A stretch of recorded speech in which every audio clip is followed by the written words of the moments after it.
Yeah, exactly. Um, let me make the switch so G Pop can do his show in here because he's going to start at 10. Yeah, but I don't want to, 'cause you might want to talk to your producer and all that kind of stuff. No, not at all. So we're gonna look By at the this way, these incredibly large and carry this. Look at this. What's up? There he Hello, is. Papa. I miss you, I'm man. a How you moving doing? man. I'm moving Larry's stuff. That's all right. I I throw him understand. out of here. I feel badly. That's okay. We'll forgive you. Hey, happy Thanksgiving to you and Same yours, to you. brother. You know, Good to see you. I'm going for Thanksgiving home. You are going I haven't home. been- Absolutely. I can't remember the last time I've been to Buffalo for Thanksgiving. Wow. It's been Christmas. Do you My still have schedule family? kind of doesn't allow that. So Pop, do I'm you going still to got fly family all back day there? to get there for Thanksgiving dinner at night. So, How much family do you still have back in upstate? well, this is tough. So I haven't been back to Buffalo since I lost my mom, May 19th of 2022. So it'll be emotional. My brother's there. My sister's there. We got family, a lot of great friends from growing up. But this one's going to be hard because I lost my dad just before I started with the Niners in 19, and then just lost my mom in May of 22. So I haven't been back since. So Well, I'm so sorry to I'll hear go back that. home man. without mom and papa there waiting for me. 30 That'll mile be- an hour winds, they're saying. That's nothing. That's a 4th of July in Buffalo. Nothing. Wind chill in You the kidding me? teens. Wind chill in We the grew up in single it. digits. We grew up wind chill -6. No big Yeah, deal. put it It's this gonna be way. fine. I don't even have to ask you, Greg. I know the answer is yes. Did you used to shovel your own driveway wearing shorts? Shorts? Hell no. Like I used to. I You used to know, wear we had my dad had a Jeep with a snowplow. We had snowplows. We had 2 Nice. snowmobiles sitting outside of the front door, and we Oh, had a that's snowplow. That's an we're upstate New talking York. Buffalo, and we didn't live in the southern tier. But the stadium is the southern tier, and they get a lot of times in downtown Buffalo. It'll get 1 inch, and then the southern tier will get 2 feet. So that's Yeah. the snow belt is right where that stadium is. But hell no, I'm not going out. I didn't even have shorts in Buffalo. We didn't even have a 4th of July weekend. I guess it was a little tamer down in Schenectady where I was growing up. We Well, didn't quite have the Skinny Lake Erie Atlas. effect. I know Skinny Atlas. That's for I know David. it is. Oh yeah, Yeah. absolutely. We got Hey, Greg here. Papa, hey, give my best to Derek. Let's get Greg's quick thought on what we may see from the team on Sunday, because I know it's obviously this is a tough part of the year.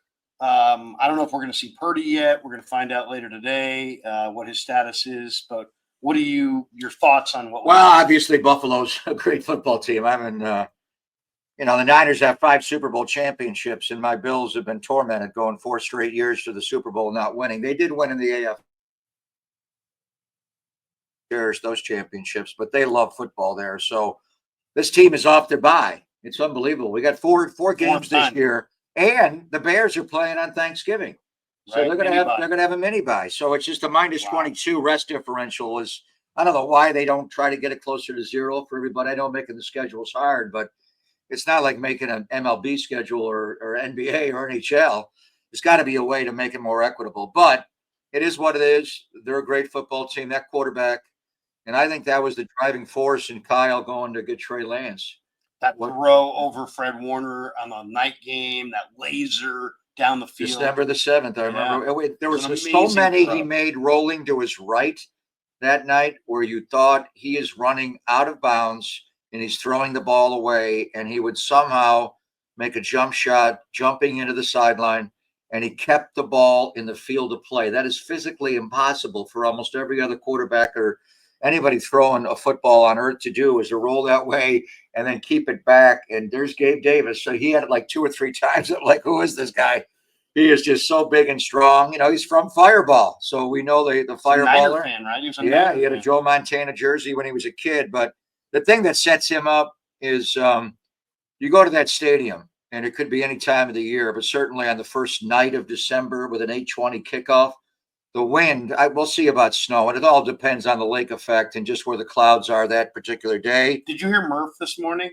Murph said that they're describing it as Sunday is going to be a significant weather event. I grew up in Buffalo, bro. We have a significant weather event the entire from Halloween until tax day.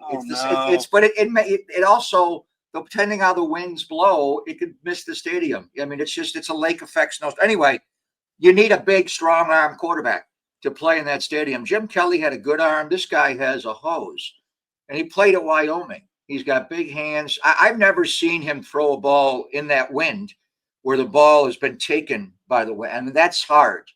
Remember the great Dan Fouts, the playoff game in the ice cooler in Cincinnati? He checked the screen down to James Brooks, and the ball just took off like a paper airplane. It was like, what's going on? Josh Allen does not have that problem, which leads to, and we'll know more today, as you said, with Brock.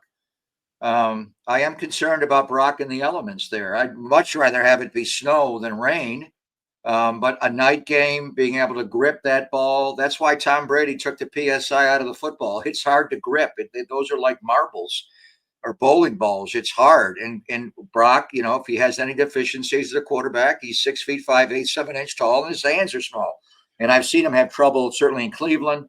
And that was a rain game on the shores of Lake Erie, and going back here to the southern shores of Lake Erie in Buffalo, the wind.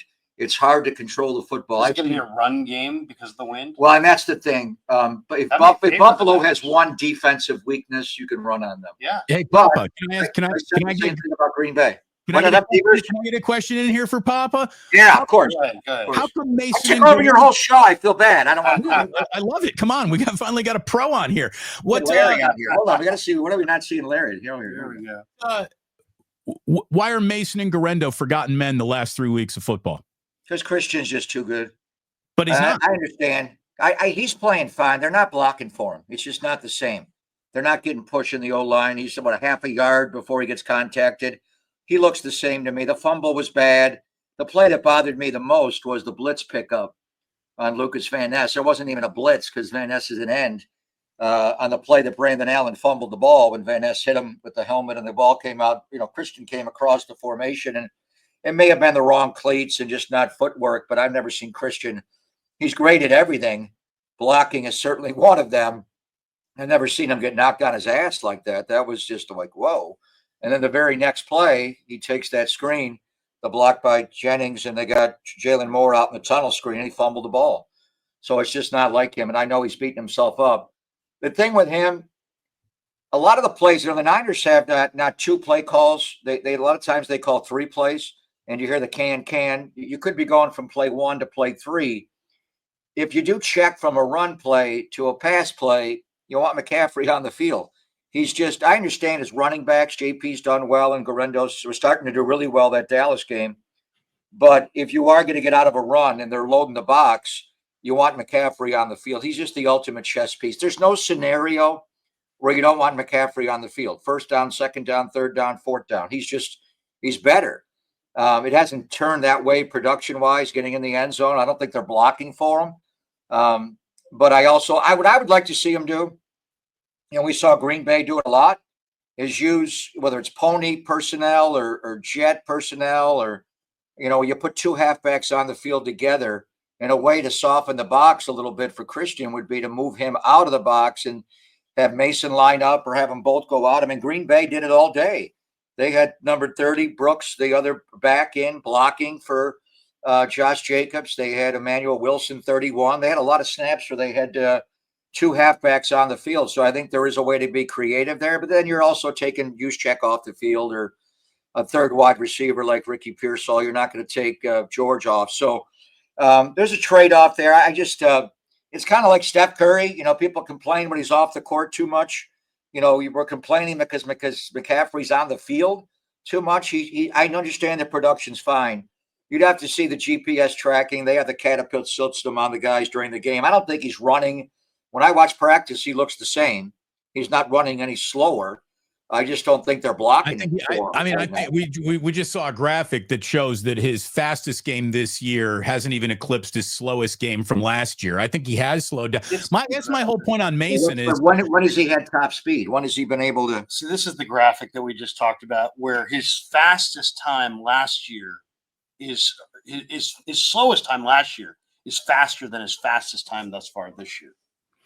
So but look, and it's McCaffrey. What's the top miles per hour he's hit this year? This is all the red line here?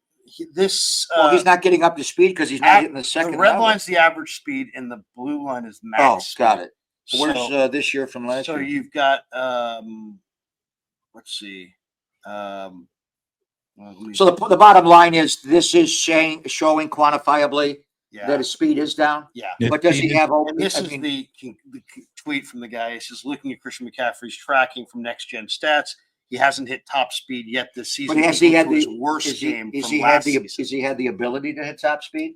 What did he hit on the 23-yard screen? Yeah, That's the one time when he had straight line speed. and I kind of agree with Greg Damon that like to my eye, it doesn't look different, and I do trust my eye. Well, I also think he's throttling down and being patient to find the hole. When he runs that 18 toss or 19 toss, they're stringing it out where he can't turn the corner and get downhill, where he's trying to find a hole. So in that situation, you have to be a little slower and more patient. So I also think teams have defended the run well. Debo can't get loose. So it's the same problem with getting Debo going. What is the problem on the offensive line? The one thing that stood out to me when I watched it upon the rewatch, I saw Banks struggled in the second half with Carl Brooks. Carl Brooks really got inside and moved Banks and beat him with quickness, beat him with power. That was the one thing that stood out. Well, I think, and then flashing forward to this game, Buffalo, if they have one weakness on their team, it's you can run on them. Mm-hmm. Now, we thought the same thing with Green Bay. I mean, why does Kyle own Matt LaFleur in the playoffs? They just trample him, whether it's the Mostert game and the championship game of 19, or they just run it on him, and they took the run away. But, Buffalo's got Epinesa and Rousseau on the outside. Ed Oliver's a big guy inside. We'll see if Matt Milano plays in this game. Yeah. And that'd be a huge matchup. There are a few, if any, linebackers, including Fred Warner, that can run with Christian, even with his obvious diminished speed, which that graph's still trying to figure out all those lines. Looks like barometric pressure going to Buffalo. I'm more worried about the win. Yeah. Anyway, if Milano plays, now Milano's a lighter guy. Right. So he's so fast. And the matchup with him and McCaffrey on all those choice routes, the Texas routes, or get all over the middle, that'll be as good as it gets. But what does Milano weigh? You can run on Matt Milano if he's in the game. Yeah, 245. Or maybe even lighter. I got to look at it. But 58's a light guy. So I hear you. The bottom line, if they don't run the ball better, and if they don't stop the run, they're not beating anybody. And whether it's Buffalo or Chicago or anybody, the Rams, what happened to them at Green Bay is what they've been doing to teams the last 5 years, which is just trampling them. And they can't get run on like that. And Buffalo's got a good back. James Cook, the main change with them is the new offensive coordinator there, Joe Brady, is that they're running the ball more. They run it all the time. It's like Josh keeps handing off, where before they'd run it just to knock you off the trail. They were a drop back team. And then the quarterback's also involved in the run game. So they've got to get off blocks. They got to tackle better. And then, everybody's down on Kyle in the play calls, and it's all debatable. But to me, it's still a game of blocking and tackling. If you don't block, if you don't shed blocks on defense, and if you don't tackle, you're going to get trampled. And they just got out. The run lanes, the run fits integrity was terrible. A lot of the missed tackles were because you were taking one-on-one or half a body tackles. The only way to get a guy like Josh Jacobs on the ground is to in and out him.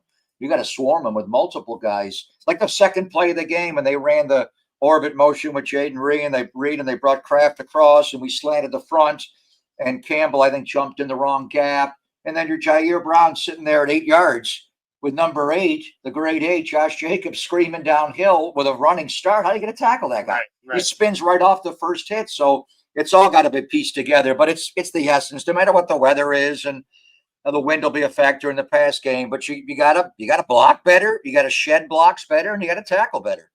Who's been your favorite rook, Pop? Who's been your favorite rookie on this team this year? It has been, we're looking for, signs of life on this team now, and we're looking for, I don't know if the year is going to go where we wanted it to. So little nuggets, if you can take that forward with you. I love Malik Mustafa. I know Pooney didn't have a great game. He's having a phenomenal rookie year. Who's been your favorite rookie so far this year? Well, I think the rookie of the year on this team, and Bernardo Green was playing well. The last couple of games they've gone at him. Seattle, he was playing too soft and off. And then this last game, Romeo Dobbs just cooked him. There are a couple of third downs, crosser in the middle of the field. And where he just beat him. He beat him. It's he's a hard cover, and he got beat. So they've all been. Malik obviously is a big hitter, but to me, the clear rookie of the year is Dominic Cooney. To be able to plug and play like that at right guard, where would this team be? Feliciano's not been able to come back from this knee injury, which is a blow to him and the team. And he talked about this being his last year. So, his career may have ended in the Super Bowl. And then Burford came in behind him. If you didn't have Dominic Cooney, you're talking about the run blocking, and it'd be a lot worse. So Dominic Cooney, he had a tough game. It's also hard in that stadium, and that's why in Buffalo it's even louder. He's the one that triggers the silent count on the road. The right guard is the one that looks back to Brock or Brandon Allen for the lift of the leg, and then he hits the center, Brendel, and then Brendel snaps it. That's a lot to ask. I remember going to Minnesota, first road game of the year. I'm like, the rookie guard's got to be the trigger. Can't Aaron Banks do it? It's just another thing where you're looking back, and then you turn, and then now you got to block Ed Oliver or Kenny Clark or someone. It's hard. Right. So he had they were back-to-back bad. He had 3 bad plays in the game, the 2 false starts, the hold. He hasn't really taken a penalty all year. There was some debate whether he should get the 1 sack or not, and that was kind of a move play. I think overall, Dominic Cooney, and you got a lot. I'd like to see Ricky get going, obviously more, not to target him the last game. He looked so good running back punts and catching punts. But it's been Dominic Cooney. There's no doubt. What about the Saubert hold? Yeah. Because it seemed like Saubert grabbed the chest plate and had 2 hands on it. But usually, if your hands are in and your elbows are out, and you're pancaking the guy, and you're literally driving him down, usually you don't get that. You get that call as the blocker. Well, especially if your hands are in. Where you don't get it is your hands go out or up top. Right. Yeah. If you keep it inside the framework of the shoulder. Yeah. If it's in the chest plate, usually they give it to you. I didn't like the call. It was funny because I'm calling the game and Tim Ryan went off, calling it a garbage call. Right, and he's going off. And then our statistician, the guy, sometimes you see it on the video, the big guy in the middle of us is Chris Babcock. Great guy. Who was the football coach at Monte Vista. A good friend of mine. He and Craig Bergman, who played college ball with Tolbert. And I went and broadcasted those games when Zach Ertz was playing there and Brent Jones was coaching, and I got to know him well. My kids all went there. So your kids all went to Monte Vista? Yeah. Well, my son transferred to De La Salle. My daughters all went there and cheered, and so I went to every game. So anyway, I'd stand on the sideline to watch the Monte Vista play with Babs. Anyway, Babs knows football. Babs a coach. Babs is our ears and our eyes a lot.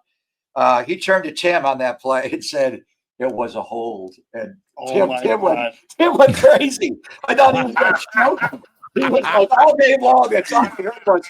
I'm like, stop it. Move on. I don't know if you guys saw it. You got to fair anymore. But that was a big play. But then I turned to Brian Baldinger to my left because he's doing the game on Compass Media, and he's mouthing to me, textbook block. He's like, get his arm. He's like, I put him down. He's like, I'm going to go block. He's going to. And we heard what John Lynch said this week.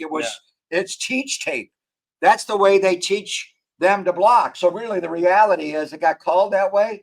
But when you get out there, whether it's Brian Schneider or it's Chris Furster, and you're talking about how to block, that's the way. Don't change a thing. So do it the same way the next time. But how would that have changed the game if they allowed them to have that 87-yard return? Oh, it would have been huge. It's 1st and goal to go. It can flip the whole game. So yeah. Hey, we got like Greg. I gotta go. Greg's anything else you need moved at all? Yeah, grab my jacket. You got a butterball turkey over there? You got great to see you, Papa. One last thing to sign off to Greg. All I have to say is, Greg, the happiest of Thanksgiving to you and your entire family, brother. Thank you, brother. Love you. Love you too. I'll be right there. I'll bring it. Do your show. Do your show. Well, there you go. The voice of the Niners stops by on the wake up. How about that? Larry, that wasn't just a cameo. That was a full-on 2-segment appearance from Greg Papa, a 2-studio appearance. It looks like he picked up the laptop. He helped you move. He's bringing my stuff in now. He's about ready to hand me my stuff. By the way, Rob, I got the voice of the 49ers. Yeah. Sure, sir. There you go. Look at that. Look at that. How long was I on for? 15. I want you guys on my show 15 minutes. Thanks, Greg. Happy Thanksgiving, boys. Thank you. Happy Thanksgiving. Too. Yeah, right. I tell you what, tell Greg.